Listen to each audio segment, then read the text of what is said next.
Oot sä koskaan pysähtynyt miettimään, miten kokonainen uusi maa oikein syntyy, ihan tyhjästä? Tänään me sukelletaan just siihen. Tämä on tarina identiteetistä, taistelusta ja siitä, mitä ihan oikeasti vaaditaan, että voi luoda oman tulevaisuuden. Joten aloitetaan ihan perusteista, mitä se oikein vaatii, että rakennetaan kokonainen kansakunta. Tämä kysymys on ihan kaikkein keskiössä, kun mennään tätä tarinaa eteenpäin. Okei, sukelletaan meidän tarinan ensimmäiseen osaan.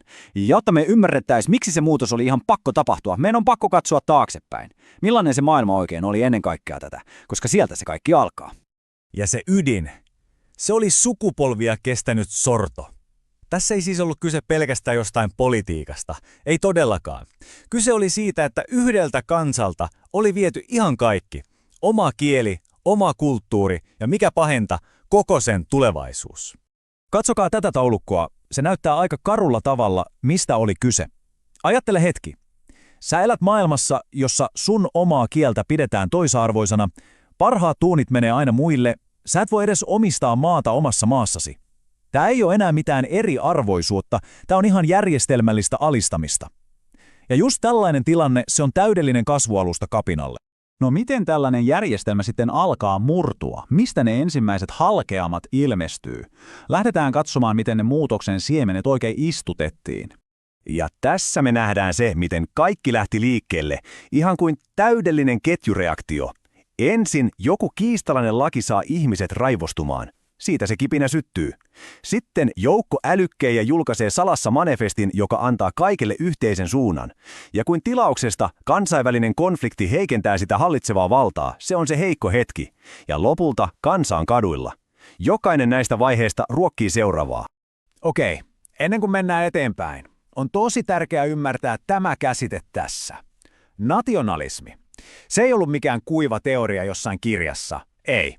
Se oli se voima, se tunne, joka yhdisti kaikki nämä ihmiset. Se sai heidät uskomaan, että heillä on yhteinen tulevaisuus ja että sen puolesta kannattaa taistella. Ja kun tämä nationalismin aate alkoi levitä, tapahtui jotain mahtavaa. Liike alkoi oikeasti järjestäytyä ja kasvaa.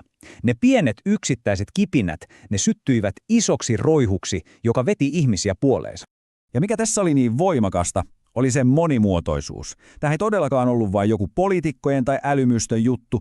Vastarinta eli ja hengitti ihan kaikkialla. Puhutaan salaseuroista, maanalaisista lehdistä, puolueista, kulttuuriliitoista ja jopa työleisten järjestämistä lakoista. Ihan jokainen porukka toi oman kortensa kekoon. Ja tämä sitaatti, se tiivistää tämän kaiken niin täydellisesti. He voivat viedä maamme, mutta tarinoitamme he eivät voi koskaan viedä. Tässä näkyy se kulttuurisen vastarinnan sielu. Kyse ei ollut enää pelkästään maasta tai politiikasta. Kyse oli omista tarinoista, omasta identiteetistä ja sen säilyttämisestä hinnalla millä hyvänsä. Ja kaikki tämä työ, kaikki nämä uhraukset, ne rakentuivat kohti yhtä ainoaa, ratkaisevaa hetkeä.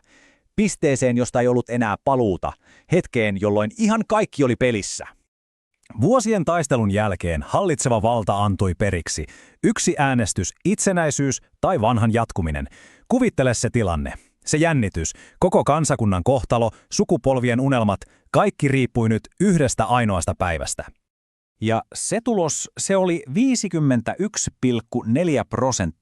aivan uskomattoman tiukka. Yhden kansan tulevaisuus ratkesi siis hiuksen hienolla erolla.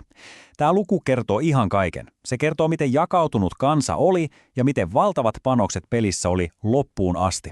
Mutta se riitti. Kansa oli tehnyt päätöksensä. Vuosikymmenten, jopa vuosisatojen kamppailun jälkeen se oli siinä. Itsenäisyys oli voitettu.